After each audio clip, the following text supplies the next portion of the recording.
Let's talk about one of my biggest business fails and why it was my fault. It's day 124 of building $1 million business in 1 year.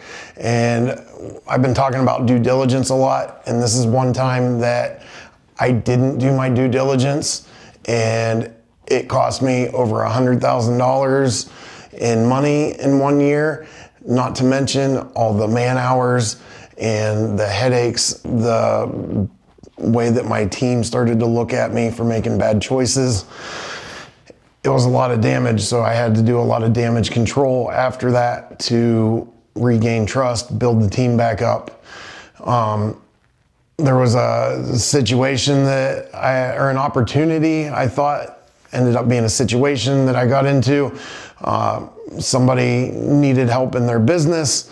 They gave me an opportunity to get into it, and the first red flag was playing on the FOMO. It was urgent. They needed me to do it now. They needed help now, or they were going to have to sell it, or whatever, the alternatives were to it. And I had a bit of a relationship with this person, so I thought that I could trust them, and I believed what they were telling me as far as oh, the business is doing this much a year in revenue, it's making this much in profits, and this is where it's coming from the different services or whatever that it had offered.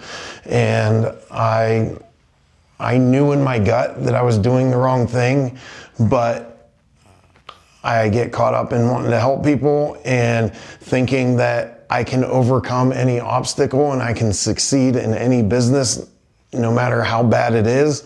And I bought into it, and it took away a year of my life that I will never get back. It took away a lot of money. It took away trust from the team. The things that we found out, the first thing I found out, but it was about 3 months in, was taxes hadn't been paid in 3 years.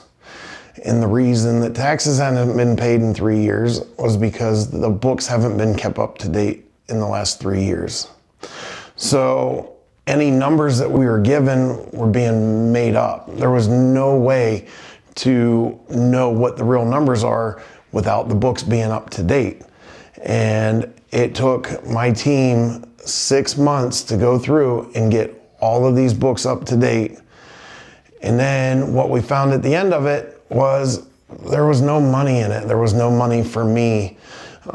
It wasn't worth my time, and the future profits, they just weren't there. It just didn't make sense for me to continue in it.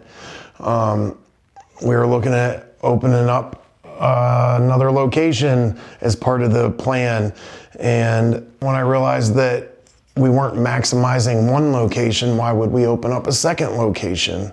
And by the time my partner, the other owner, took his salary for the year, there was no profits left in the whole business.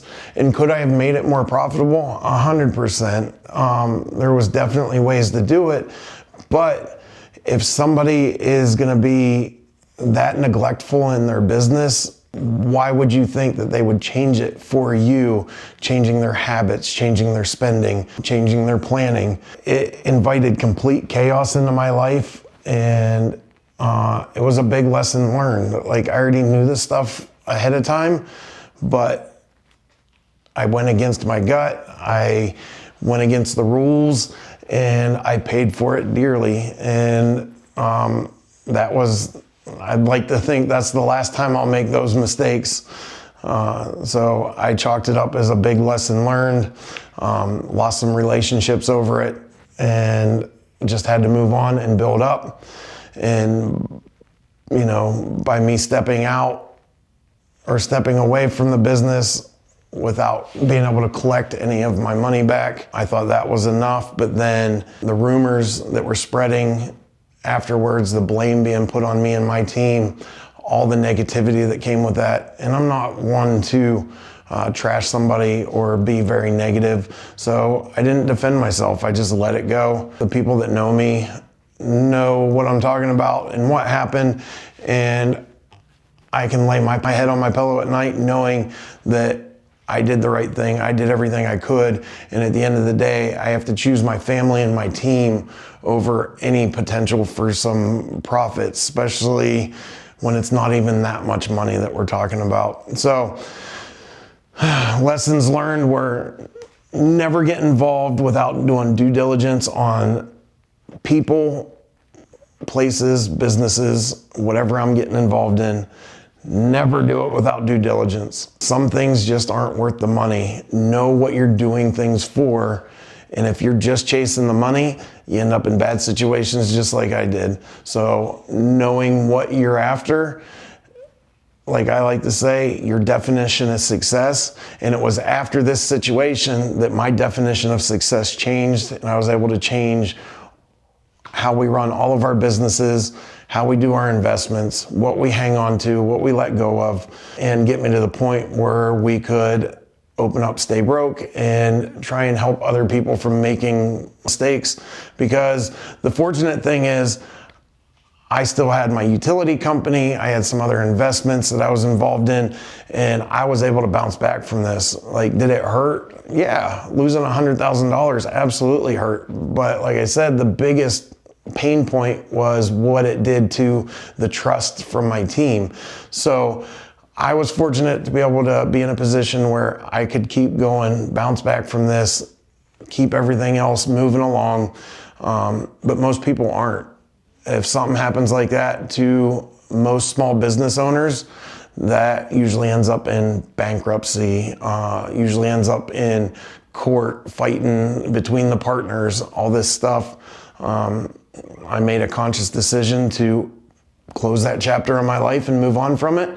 And, yeah, I lost some money, but to continue that pain going for another year or two, going through court battles or whatever, it just wasn't worth it. I figured my time had real value. I wasn't valuing my time right, and my time was better valued diving back into my utility company and making it the best company that could be, with working with the employees, making sure the management team was where they needed to be, making sure the policies and procedures were in place, making sure we were hitting the numbers we were supposed to, working on our efficiency, making sure our fleet was where it needed to be. All these things that I did with that time that I gained back proved to be so much more valuable than going off in some side quest and getting involved trying to save somebody's business or save the day or, fan my ego a little bit. The best plays, the safest plays are usually the most boring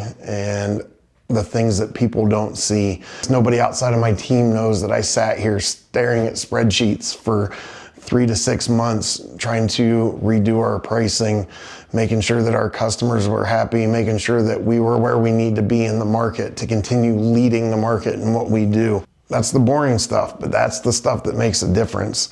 And that's the stuff that we want to help other people do. We want to share our experiences because most of my experience comes from making mistakes. And it's led to me making some big wins. And we want to share those experiences with our clients, whether it's through social media or being hired to come in and help a business become more efficient, operate better, find value in the business without the owner being involved in the day-to-day, help the owner sell their business or replace them in their business so that they can move into retirement or whatever their goals are, help them achieve it. And we're not going to do it because I learned from reading some book where somebody else did all these amazing things and I think I understand how they did it. I'm going to guide based off of the worst pain I've went through as a business owner, and I'm going to guide based off the biggest wins and successes that I've been through as a business owner. It's all experience, none of it's opinion, and that's what's making us different than a lot of other consultants out there. It's all about experience. So let me know what you think. Have you ever dealt with a similar situation? Were you able to bounce back from it? I'd love to hear your stories in the comments below. Like, follow, and subscribe. Make sure you don't miss the next one. And as always, stay broke.